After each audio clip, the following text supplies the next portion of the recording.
O presidente da Câmara dos Deputados, Arthur Lira, concedeu uma entrevista coletiva pouco antes de iniciar a votação da PEC dos precatórios. Lira explicou que parte da demora para iniciar a votação é resultado da recente volta aos trabalhos presenciais, mas que criou mecanismos para que todos possam participar. Lira anunciou que o relator vai apresentar uma emenda aglutinativa global envolvendo todos os acordos que foram feitos esses dias após conversas com todos os setores. O presidente da Câmara apontou: "Não tenho compromisso com os resultados, mas tenho compromisso em defender uma pauta que não causa mal a ninguém, ao contrário, só traz benefícios." O presidente da Câmara lembrou ainda que a situação se tornou tão urgente devido à inação do Senado Federal. Ele disse: "Tivemos problemas ao longo desse período, como, por exemplo, a não apreciação pelo Senado Federal do projeto do imposto de renda para criar um novo programa permanente dentro do teto de R$ 300. Não houve até hoje essa votação, nem saiu da comissão." Lira apontou que, com a omissão do Senado e sem alguma adaptação, 20 milhões de famílias passariam fome e não teriam nenhuma perspectiva. Há quase 10 anos, a Folha Política atua noticiando fatos, discursos, argumentos e denúncias que são obliteradas pela velha imprensa. Nosso veículo de imprensa dá voz às vozes conservadoras, ao anticomunismo, à defesa dos direitos fundamentais e da liberdade de expressão e de imprensa, além de trazer ao público os vídeos dos pronunciamentos de autoridades para que o público possa formar sua própria opinião sobre o que foi dito e não precise depender de relatos de terceiros. Quem controla a informação controla, em última instância, a realidade. Grupos monopolísticos e cartéis que se associam com o intuito de barrar informações contrárias ou inconvenientes atuam em conluio com a finalidade de aniquilar qualquer mídia independente, eliminando o contraditório e a possibilidade de um debate público amplo, honesto, abrangendo todos os feixes e singularidades dos mais diversos espectros políticos. Controlando as informações, o cartel midiático brasileiro tenta excluir do debate e, em última instância, da vida pública, os conservadores e os veículos que dão voz a essas pessoas. A renda da Folha Política está sendo confiscada a mando do ministro Luiz Felipe Salomão, ex-corregedor do TSE, com respaldo e apoio de Luiz Roberto Barroso, ministro do STF e presidente do TSE. A decisão confisca de forma indiscriminada todas as receitas advindas do YouTube, indicando claramente que a intenção não é a de excluir conteúdos específicos, mas sim de calar o canal e eliminar a empresa. Se você apoia o trabalho da Folha Política e pode ajudar a evitar que o jornal seja fechado, doe por meio do Pix, cujo QR Code está visível na tela, ou por meio do código ajude@folhapolitica.org. Caso não utilize Pix, há a opção de transferência bancária para a conta da empresa Raposo Fernandes, disponível na descrição deste vídeo e no comentário fixado no topo. Há quase 10 anos, a Folha Política vem mostrando a realidade da política brasileira e quebrando barreiras do monopólio da informação. Com a sua ajuda, poderá se manter firme e continuar a exercer o seu trabalho. Pix ajude@folhapolitica.org. Assista!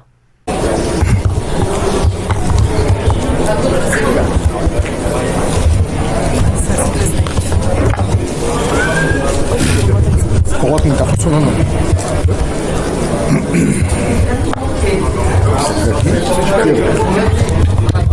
Dura não? Obrigado.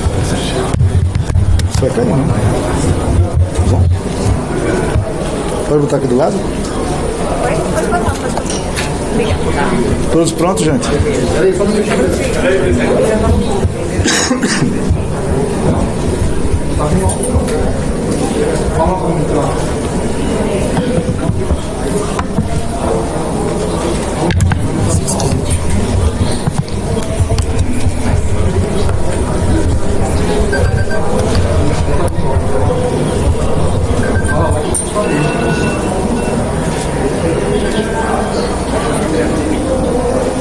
Podemos?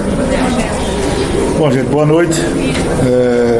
Desculpem pelo horário, mas o dia está bastante intenso. É importante que eu possa passar para os senhores que o texto do relator ele vai vir numa aglutinativa global, envolvendo todos os acordos que foram feitos esses dias. Muito embora alguns não sejam ratificados publicamente, nós tivemos várias conversas com governadores dos 3 estados que têm mais precatórios do Fundef.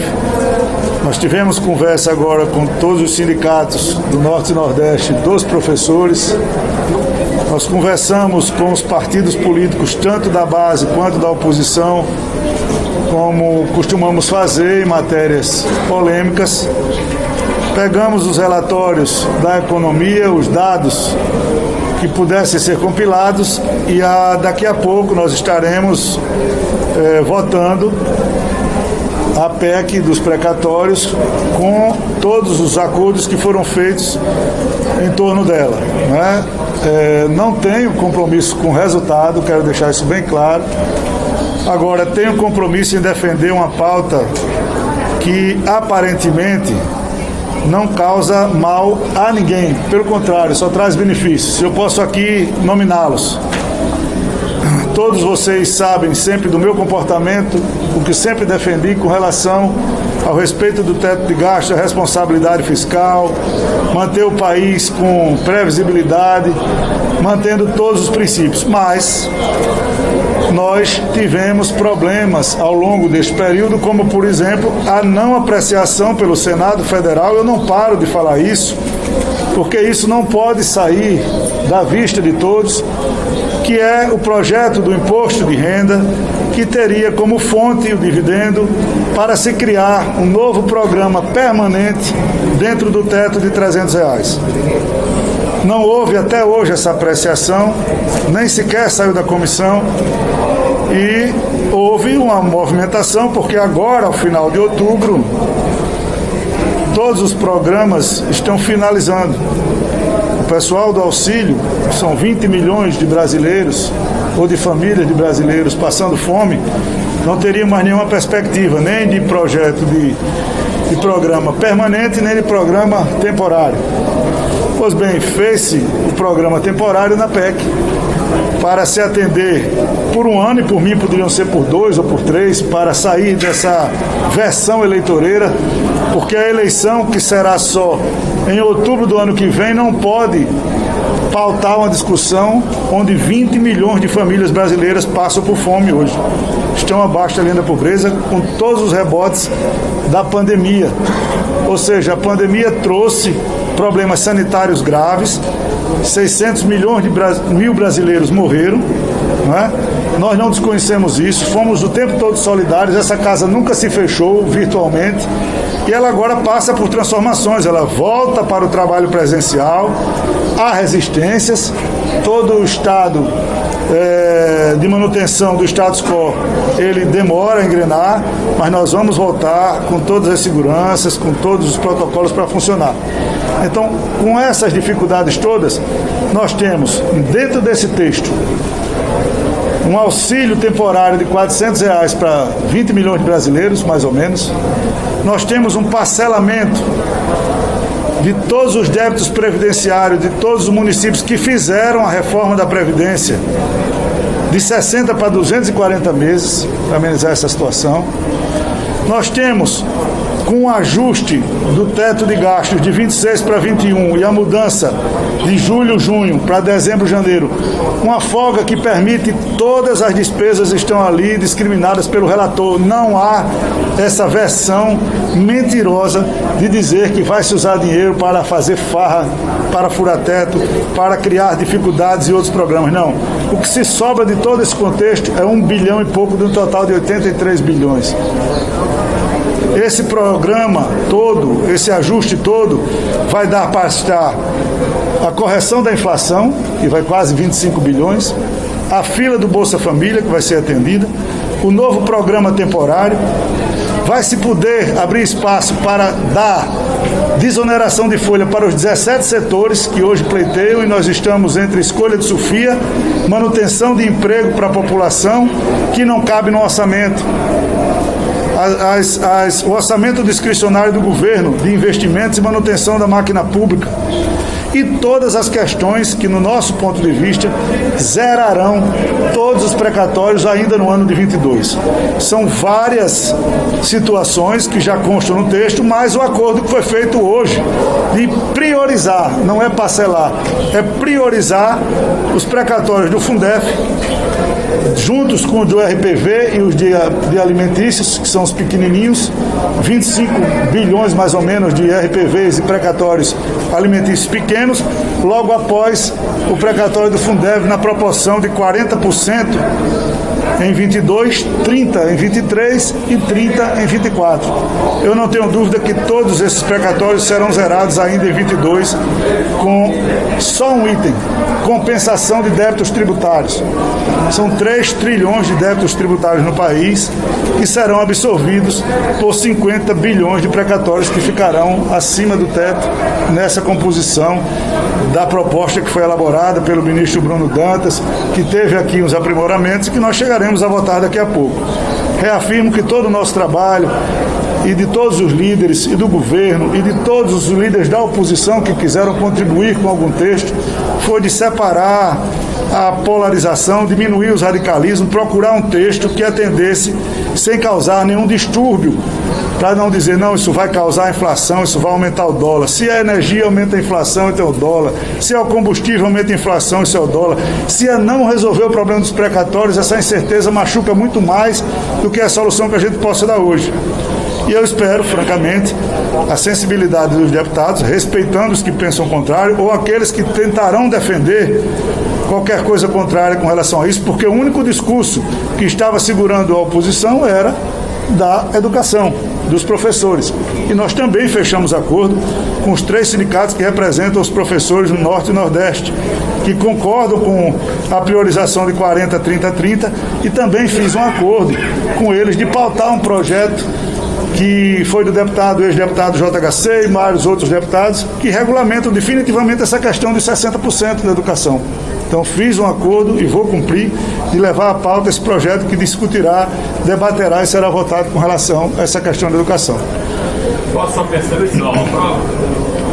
Eu trabalho para aprovar. Agora a gente tem que contar com a questão. Nós temos vários problemas, né? Nós temos a volta do presencial, que não é desculpa, nós temos deputados em missão que nós flexibilizamos a esses que estão em missão oficial, que estão trabalhando fora do país em algum evento, para que eles pudessem votar, mas nós continuaremos votando presencialmente, sem nenhum tipo de casuísmo. Então, eu espero que com o quórum, que daqui a pouco a gente vai saber enquanto se realiza, com os problemas em algum partido da base como o MDB, que quer chegar com algum tipo de sugestão, a gente possa ainda construir acordos que são feitos muitas vezes ali no piso da fábrica do plenário, que possibilitem a aprovação.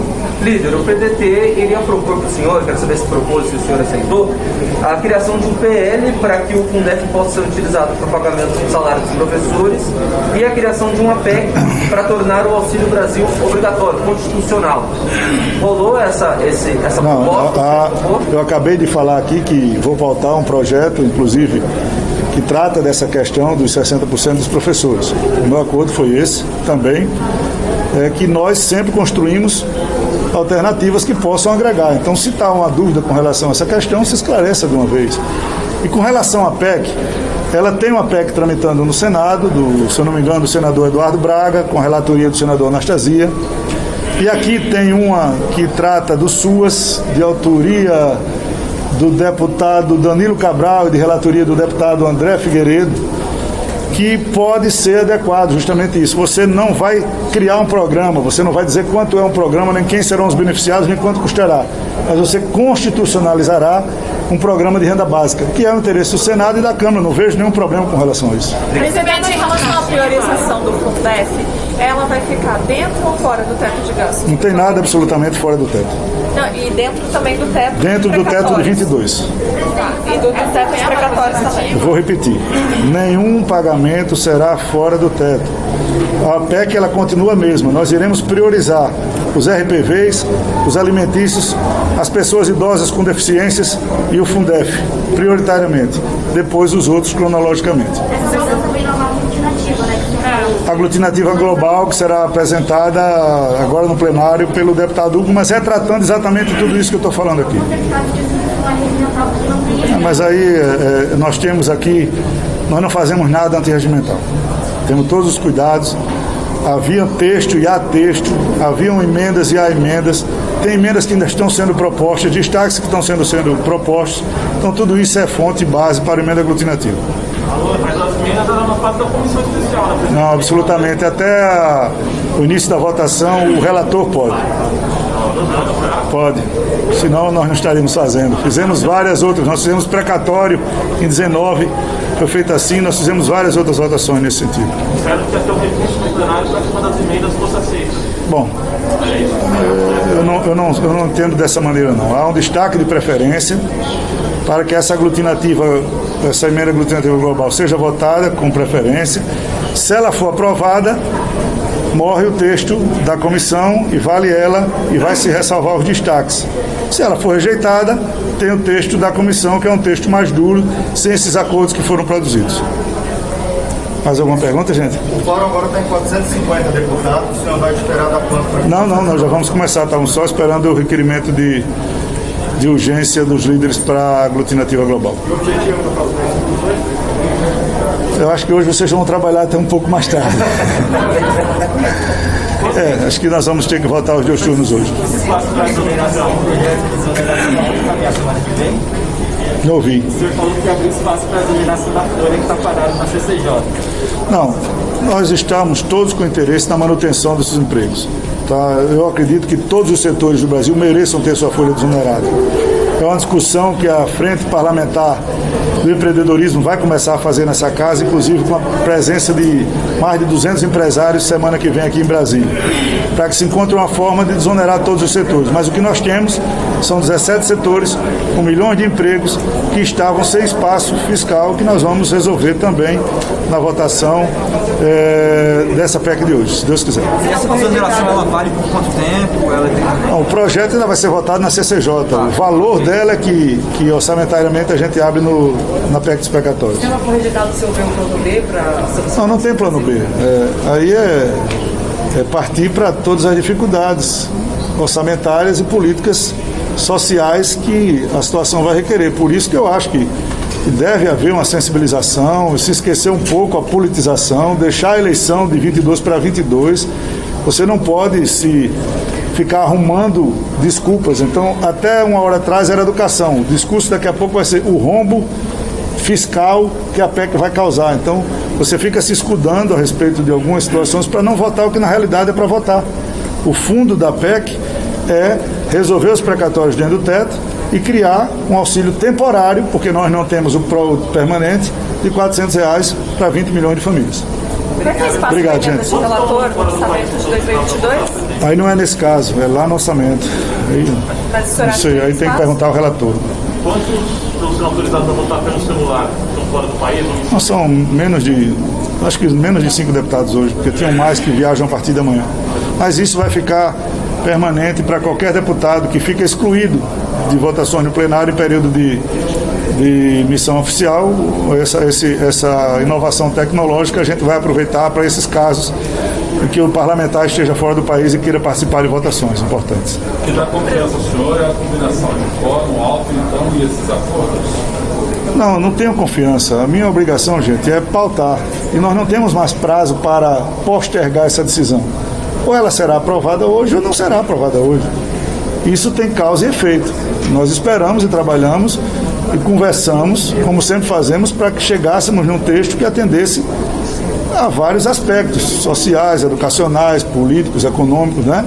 Se ela tiver os votos, ótimo, vamos em frente. Se ela não tiver, paciência, tem um texto principal que deve ter menos apoio e aí nós vamos ter que encontrar outras soluções, que não é o ideal e eu nem espero que aconteça. Mas se não tiver quórum, pode... Quórum já tem, pode ser que não tenha os 308, você quer dizer. Vai né? votar o texto, então?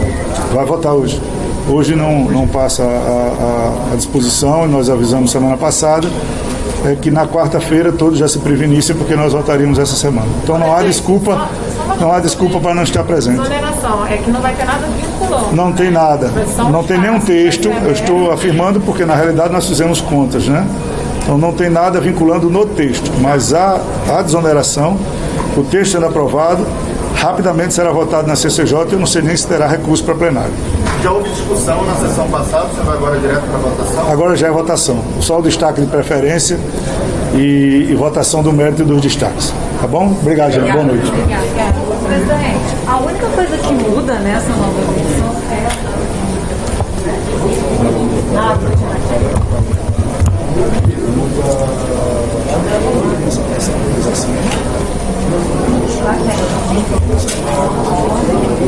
Não, mas eu vou colocar